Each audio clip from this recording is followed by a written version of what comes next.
Marathon, Texas, you might notice a small library, but what you might not know, it's the smallest accredited library in the state of Texas, which makes it uniquely West Texas. I'm standing here in front of the Marathon Public Library, the smallest accredited library in the state of Texas. But if you walk this way, you'll realize that they won't be holding this distinction for much longer. The books on the ceiling are not all the way to the ceiling because we want it. We're literally bursting at the seams. Book by book and brick by brick. At 810 feet, we are the smallest accredited library in Texas. But that's pretty much the only thing about this library that is small. This little library has been in the heart of the city of Marathon for the past 70 years. And as this library shows, there's only so many pages a single story can handle.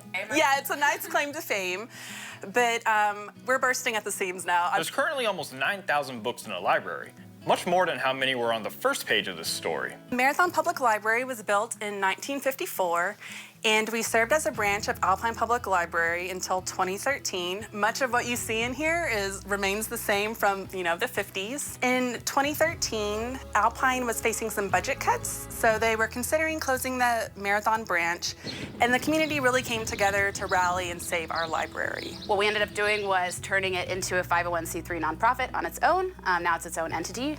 We're able to basically save the library for the people that live here. Because some things are worth saving.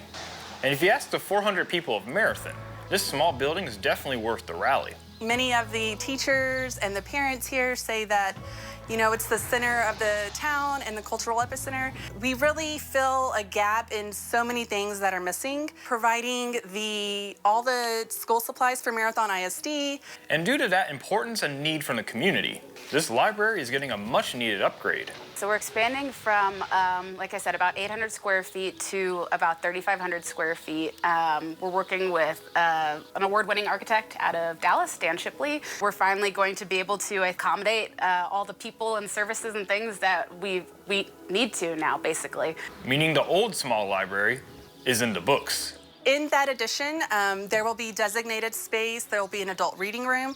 This will be remodeled, and where we're standing now will be the adult reading room. Because in this small space, when you get a few children in here, it quickly becomes a children's library. And if you'll come this way, this is our entrance. And Dan has designed it so there is a lot of natural light, openings above as well as the ones on the side. We will knock out this wall, and the existing building will be renovated, and that will lead into the adult reading room. This is going to be our community room.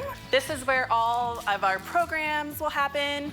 Right now we do it in such a tiny space, and I'm so excited for our staff to actually have the space and the facility that they need. And this library has come a long way since almost closing down more than 10 years ago.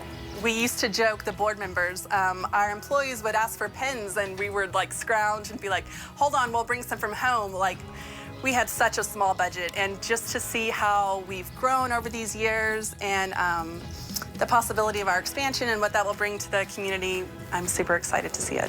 Let's just say they can afford more than just a pen now, as they've raised almost $2.5 million for the renovations. It's really cool that we've had this designation as smallest accredited library in Texas for a while, but I think we're ready to find a pair of pants that fits us. And that pair of pants is quadruple the size of the pair they wear now. And while the first chapter was written 70 years ago, it's finally time for the much-awaited next chapter. The plan is for them to move into the rest of the library in December, with it being finally finished in May of 2025. In Marathon, I'm Marcus Risen, News West 9.